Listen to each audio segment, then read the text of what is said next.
All right. Hi, my name is Dave Warner. I am a designer on the Adobe Character Animator team. Character Animator is the application that allows you to do performance capture animation with just a webcam and your voice. So doing natural animation with any Photoshop or Illustrator file. So this character right here was created in Photoshop. It was a bunch of layers. And because I named those layers head, left eyebrow, right pupil, that sort of thing, it translates into something that this nightmarish image can control. So any webcam is going to work, and it's going to automatically add the tracking dots to your face. You can do stupid stuff like that. It's fun to play with, but you don't have to put dots on your face or anything like that. And then it translates into an animated character, including the real-time lip sync. So Adobe Sensei technology is behind the scenes and listening to 70+ different sounds that you're saying in multiple languages, ah, ee, oo, all these different sounds, and trying to show you the best lip sync based off of that. You can have up to 14 custom mouth shapes that you can create based off of that. And so it leads to a really fun way and innovative way to animate characters. And so today I'm going to show you some of the newest features that are coming out in our next release that we're previewing here at IBC.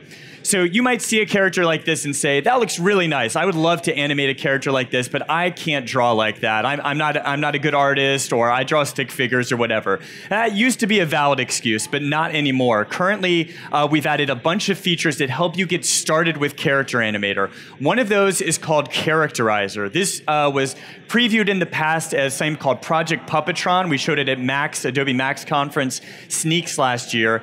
And what it does is you go through a process of saying several words. You smile, you frown, you close your eyes, you say Adobe, Lightroom, and Photoshop, and other corporate branded things that we add in there.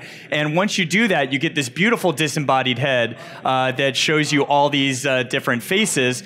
But you can then add any style portrait, any art style, anything, a sculpture, a sketch, whatever. And with one click, you can turn yourself into that style. So here I've got this kind of more pop art style, and I can change the stylization slider. If I wanted to look a little more like myself, I might turn the stylization down to look more like my original artwork.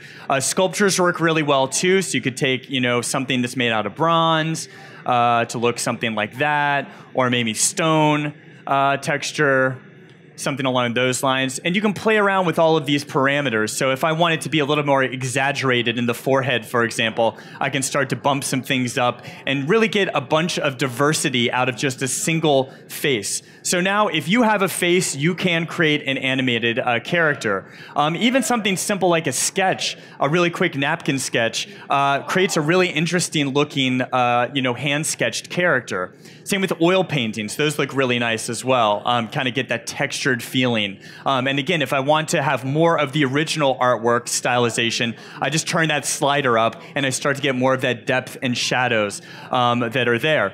Now, I do have the ability to add my own style. So while we come prepackaged with like 20 or 25 pre-done styles in here, you go to create new style, you pick any image, and you can add it and apply it to your face capture. So for example, a style like this, I click on the edit style. You go through this process where you first say where the eyes and the eyebrows are. This should happen for the most part automatically, although you may have to tweak a few things.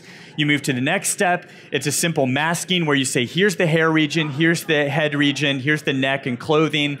And once you do that, you go through that process and it stylizes you based off of that particular style. So this leads to a lot of really cool creative possibilities of things you can do. For example, one face is going to allow you to have several different styles. So if you want to do, recreate Aha's Take On Me video, that black and white monochromatic sketch might be the best way to go about it. You probably shouldn't do that, by the way. It's a classic. Don't touch it. But maybe, more of a watercolor look or a pop art style or a painting. Lots of really cool possibilities with what you can do.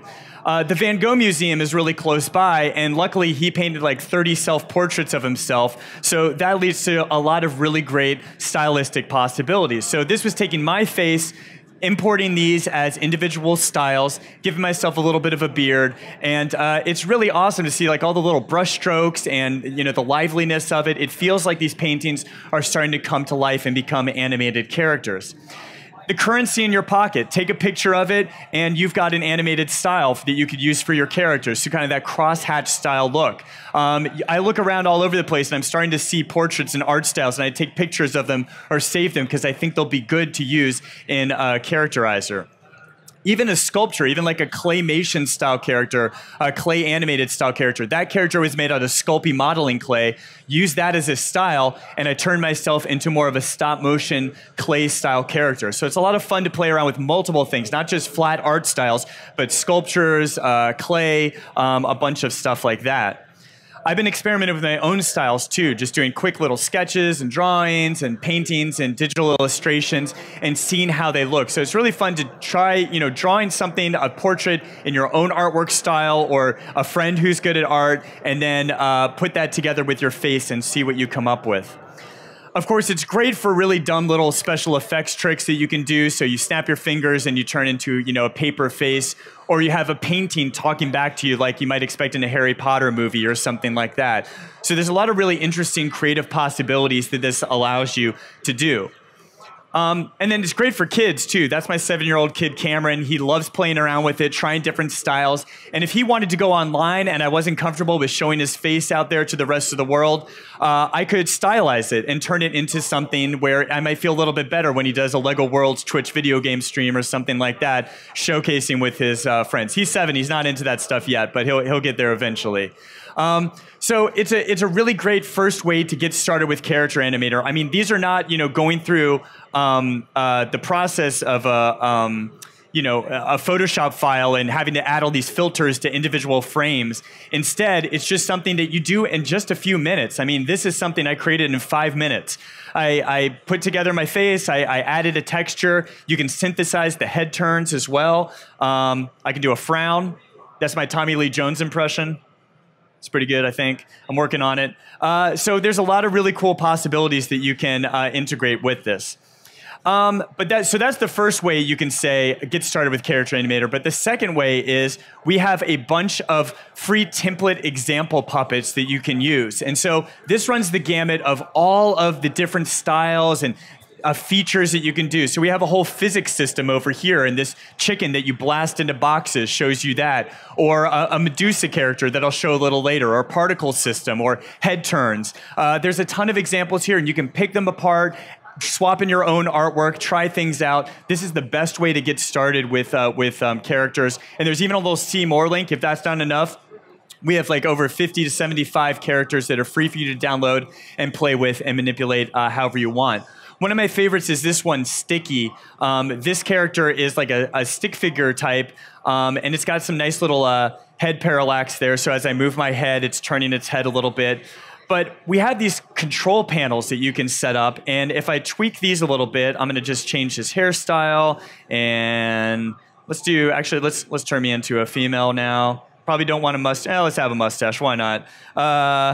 Change the background, face tone. So you can see you can set up a lot of parameters. So within a few minutes, I could create a bunch of different characters and maybe create a crowd background scene for a bunch of characters. And it's a fun way to get started. It's almost like creating your own me character or Bitmoji or something along those lines. So one of the things you can do in Character Animator, because these are Photoshop or Illustrator files, you can take, oh, what's happening there? Sorry, buddy. You can take various things and trigger them. So for this character, he has a bunch of triggers. He can look happy, hey, or kind of smiling, or ooh, And all I'm doing is I've set in the rigging mode of this to show or play or hide certain layers to show up at any given time. But those are individual layers. And what people have asked, users have asked is, I want to be able to trigger dance sequences or waving or that sort of thing. And currently, up until this point, that's been relatively complicated to do. But now we have this new thing called replays. A replay is basically a performance that you record and then can play back and trigger at any time. So we have a timeline just like you would expect in After Effects or Premiere Pro, where when you press this red record button, it's going to record your performance. And so here I did a little performance of this guy dancing, and then he gets bored with it and he kind of gets upset. But it's about a 10-second sequence. So what I can do is select all of this, right-click it, and go to Create, Replay, and Trigger. That's going to do a couple things. It's going to show up over here in my Replays panel, and then it's also going to show up in my Triggers panel here. So I'm going to set that to the D key, and now when I press D on my keyboard, the character is going to move into that dance move. So you can imagine a character that has a bunch of these moves: hands on the hips, raising the roof, flossing, whatever the kids are doing nowadays. And you can have these all seamlessly work and transition from one to another. And this is saved in your .puppet file. So when you create a character animator character, if you go to File, Export, Puppet, that saves it as a .puppet file, which includes the original artwork, the rigging that you've done in Character Animator, and that includes any triggers or replays or custom layouts with buttons that you've set up here. So it really is a very nice thing that you can share with other people. Or people have actually, the guys who made this are brothers in the UK who have started a business selling these puppets or making custom puppets for people on places like Twitch, for example. They do live video game streams. And because you can do the live animation aspect, that's a big part of Character Animator is live streaming animation. So you could stream this to YouTube or Facebook or Instagram or broadcast TV or whatever and have a live Q&A with a cartoon unicorn, and he's calling people out. And this is similar to what My Little Pony did, actually. When the My Little Pony movie came out, I think it was last year, they did a live Facebook live stream where Pinkie Pie and Twilight Sparkle answered people's questions on Facebook, like what's your favorite cupcake flavor, and when's Scootaloo going to get a cutie mark, the questions we all were thinking to ask. But that's kind of how that went. So a lot of established cartoons and brands are using the live animation thing to do some pretty cool stuff. Okay, so let's see. I'm going to go back to that original character I had here, Heather, and she's going to show off a few things that we've added. She's got a few cool triggers, too, where I can play off these frame-by-frame sequences. So I can have her hands go out. I can press, I think, what is it, V to make her wands go in and out. I can press A to have a poof, or C to have her hat appear. And now in this latest release, we've added the ability to interact with objects. So we have a whole physics simulation and engine inside Character Animator. But in the past, your character was really hard to have them pick up a coffee cup or hold a sword or do anything that interacted with an object. And so in this latest release now, we have the ability, what we call magnets. So if two things in the rigging mode are tagged as magnets, they will attract each other. And so you can start to pick up objects. If I press X, I'm going to drop it, and then I can go back down and pick it up again. Now, you can fool around with this. If I play like with the strength and range parameters, these are all customizable, by the way. These controls down here, all I'm doing is just dragging parameters that I want to in here and setting the slider to say, okay, I want 75 to be my max. I could hook this up to a MIDI control and slider to have dials and tweak things like that. So there's a lot of really cool possibilities of how you control and input a character. But in this case, if I've turned the range and the strength up now, when I move this down and turn it back on, it's going to get more of a floaty feel because I don't have the magnet strength as strong, and the range is a little bit wider, so it's going to move around a little bit more, which leads to a really more magical effect. Another thing with this character is we've added better arm IK. So she's got this new behavior called arm IK. In the past, if you didn't have this on, let me just turn some of these off, you would get taffy arms, where her arms can stretch all over. She's cleaning. Where did I put my car keys? Something like that. Which for some characters is great, and you can still do that. But for other characters, you probably want to have constraints on how far things stretch, if at all, as well as the elbow constraints. So in this latest release, if you tag the shoulder, the elbow, and the wrist, then you will be able to have arm IK, and the elbow will bend in more realistic ways, and it won't stretch. Even though my mouse is all the way over here, the arm isn't stretching as far, and so you have a lot more control over that. Cartoons have their own laws of physics and how they work, and we often hear of like the 12 principles of animation, and two of those actually are squash and stretch. So when cartoon characters move and bounce and stretch around, they don't just expand and detract like you would expect like in a Photoshop file. So the guy in the blue here, this little slime character, he's how we used to do things when you bounce things up and down. And, you know, it's more like you're just stretching a photo vertically and not really worrying about, you know, the pixels are just basically stretching up and down. And that's fine, but that's not really how a, you know, cartoon character works. If I turn the mesh on here, I can see where all the triangles are automatically being created. But what we've done is we've added one parameter down here that's called the squashiness parameter. And if you turn squashiness up to 100, you will get a deformation model that's more like you would expect in a cartoon character. So now when I stretch, it's going to kind of narrow in the middle, kind of look more like a string bean at a certain point. And then when I bring it down, it's kind of going to bulge out the sides like that. And so you get more of a, you know, fluid looking, bouncy character that feels more like a little bit more dynamic than this guy. And if I press 1, I kind of see them side by side, how they look.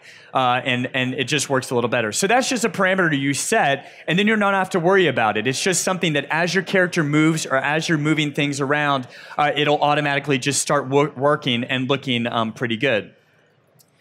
In the last release, we added the walk behavior. So walk cycles traditionally have been very hard to set up. With Character Animator, all you have to do is tell it where the knees are, tell it where, you know, the elbows are, the neck, and within a matter of minutes, you can be up and running. This character took about 3 minutes to rig and get walking to look like this. What we've added in the latest release, though, are a lot more custom controls over how that walk cycle can be adjusted. So here, if I wanted to like be tiptoeing into something, let's say he's trying to sneak into a base or something along those lines, I can set the walk to sneak. I can slow down the step speed. And now I can use this new parameter called pose emphasis. And when I do that and turn that up, he's going to stick more on one of these different phases. And I can even change where that phase is. So maybe it's when he's leaning back a little bit more, maybe when he's leaning forward a little more. So I'll play around with all of these parameters to get something that matches the personality or the mood that I'm going for my character. And it's really easy to be able to do that. Now, in the past, this is the only type of behavior we had, was a side profile view walk behavior. And he's still tiptoeing. There we go.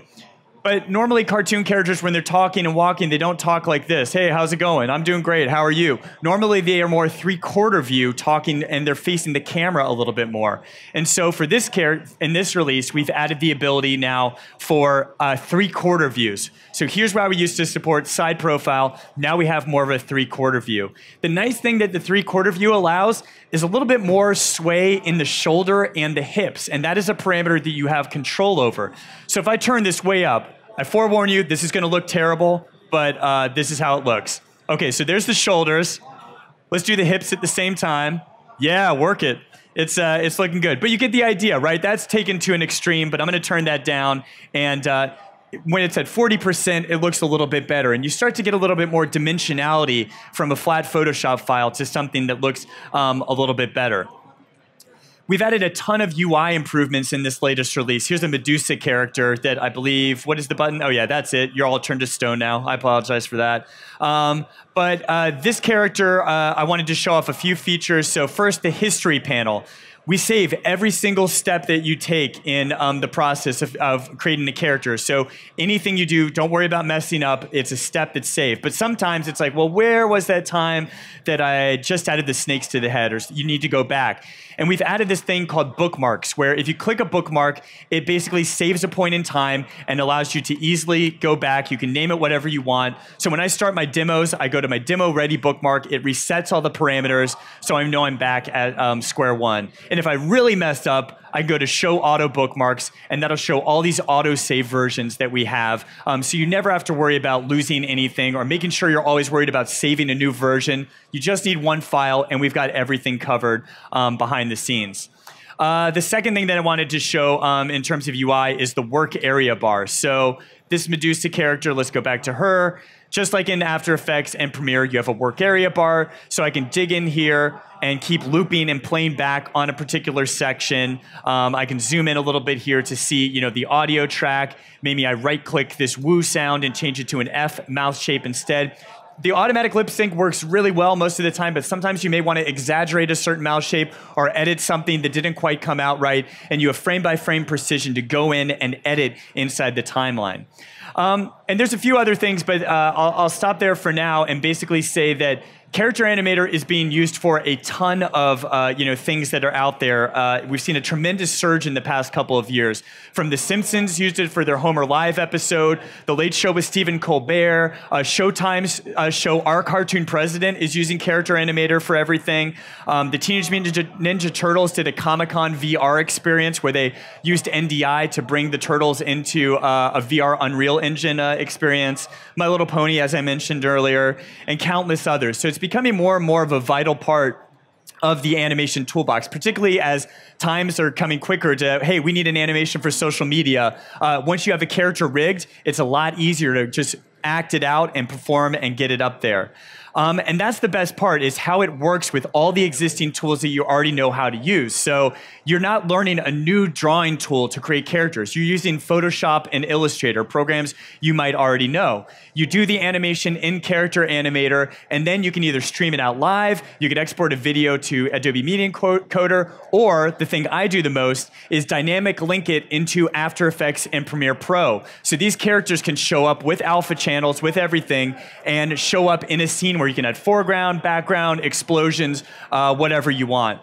And I'm not just up here today because I work for Adobe and I'm a member of the Character Animator team. I actually use Character Animator on my own side projects. So this was a YouTube thing that I recently put out called Evan Flamethrower Robot Detective. And it was an interactive, like, choose your own adventure mystery where I drew all these robots, I animated them, I got my friends and family to do the voices, and then you pick, using YouTube end cards, the different sections and what question you're going to ask. The viewer has an idea.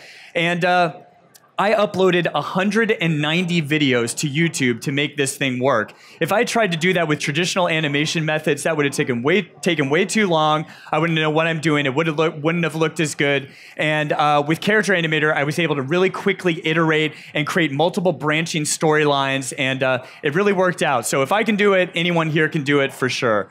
If you are interested in learning more about Character Animator, number one, you can come to the demo pod out the back. Myself or Seer or other people from the team will be there to showcase some of these features for you.